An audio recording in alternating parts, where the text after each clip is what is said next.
કંપનીઓ પર આપણે છેલ્લા ઘણા સમયથી ચર્ચા કરી રહ્યા છીએ. જ્યારથી એઆઈને લઈને ટ્રબલ ચાલુ થઈ છે કે એઆઈને બબલ આપણે કહીએ ચાલુ થયું છે, ત્યારથી આ બધી કંપનીઓમાં એક મોટો ઘટાડો છે. હવે આપણે જો પરફોર્મન્સની વાત કરી લઈએ તો Q3ની અંદર જે પરફોર્મન્સ આપણે જોયું હતું એવું કોઈ બહુ નિરાશાજનક પરફોર્મન્સ નહોતું. ત્યારબાદ પણ TCS જેવી કંપનીએ કે ઇન્ફોસિસ જેવી કંપનીએ કઈ રીતે તેઓ એઆઈ ઇન્ટિગ્રેટ પોતાના કામમાં કરી રહ્યા છે, કેટલી વિઝિબિલિટી છે એની પણ વાત અત્યારે કરી લીધી છે. તે છતાં પણ જ્યારે થોડીક રિકવરી આવવાનો પ્રયાસ થયો ત્યારે આ યુદ્ધ શરૂ થયું અને ફરી પાછો અહીંયાથી ફર્ધર આપણે ઘટાડો જોવા મળ્યો આખા સેક્ટરની અંદર. તમને લાગે છે કે અત્યારે આ જે સેક્ટર આખું જે ઘટ્યું છે અહીંયા સ્ટોક સ્પેસિફિક કે થોડીક વેલ્યુ બાઇંગ માટેની ઓપોર્ચ્યુનિટી આ સ્તરે બની રહી છે? જો તમે થોડુંક અહીંયાથી લાંબા ગાળાનું કે એવી રીતે વિચારો તો. તો તમે અગર જોવા જશો તો આઈટી ઇન્ડેક્સ આજનો સૌથી ટોપ વિનર છે. અગર તમે ઇન્ડિવિજ્યુઅલી જોવા જશો તો 3.5% આઈટી ઇન્ડેક્સ ઉપર છે.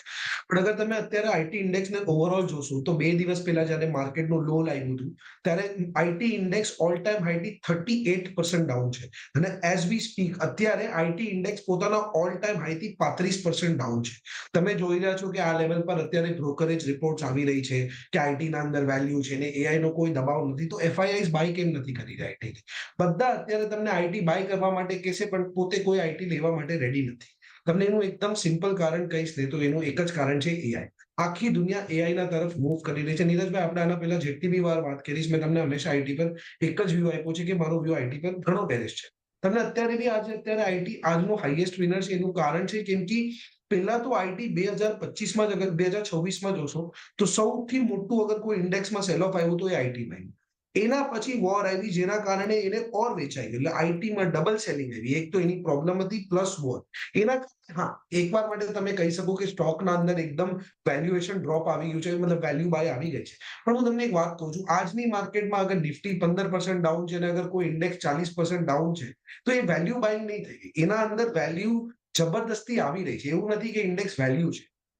You don't look for value in a upgoing market. તો ઓવરઓલ મને જોવા જશે તો આઈટી ઇન્ડેક્સના અંદર તમને આવા નાના મોટા બાઉન્સીસ આવશે અને આપણે ડેડ કેટ બાઉન્સ કહીએ કે એક નાનું બાઉન્સ આવ્યું because after a long selling જે તમારા શોર્ટ્સ હોય એ લોકો બધા પોઝિશન્સ ક્લોઝ કરતા હોય.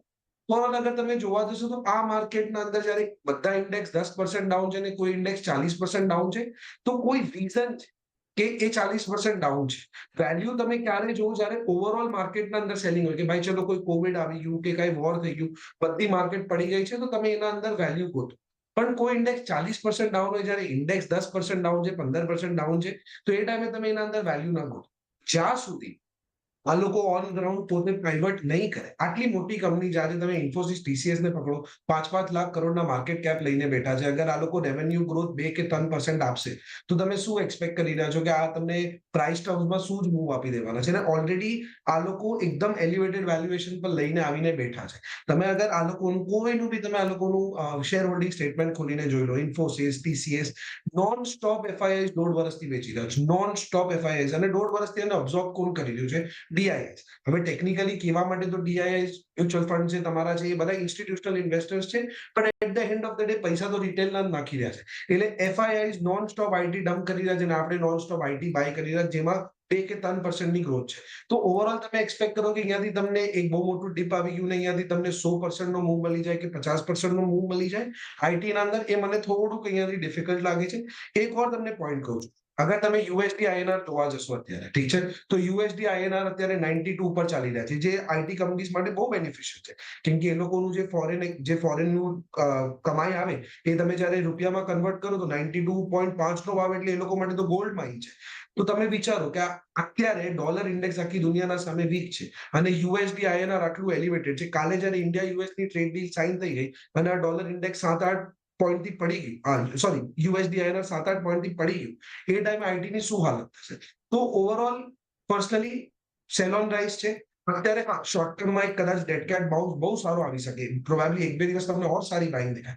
બટ તમે કહો કે અહીંયાથી લોંગ ટર્મ વ્યૂ, તો લોંગ ટર્મ વ્યૂ એ જ રહેવાનું છે, કાં તો બેરિશ વયું જશે કાં તો થોડીક વાર સાઇડવેઝ વયું જશે, જ્યાં સુધી એના અંદર તમે એઆઈની ન્યૂઝ લઈ આવો. વ્યૂ આઈટી સ્પેસ માટે ઓવરઓલ બનતો દેખાઈ રહ્યો છે. લોંગ ટર્મ માટે થોડું અવોઇડ કરીને ચાલવાનું છે, કારણ તો એક બેરિશ અથવા તો સાઇડવેઝ મૂવ આપણને લોંગ ટર્મ માટે નિફ્ટી આઈટી ઇન્ડેક્સમાં બનતો દેખાઈ શકે છે, એટલે ધ્યાન રાખવાનું રહેશે. પણ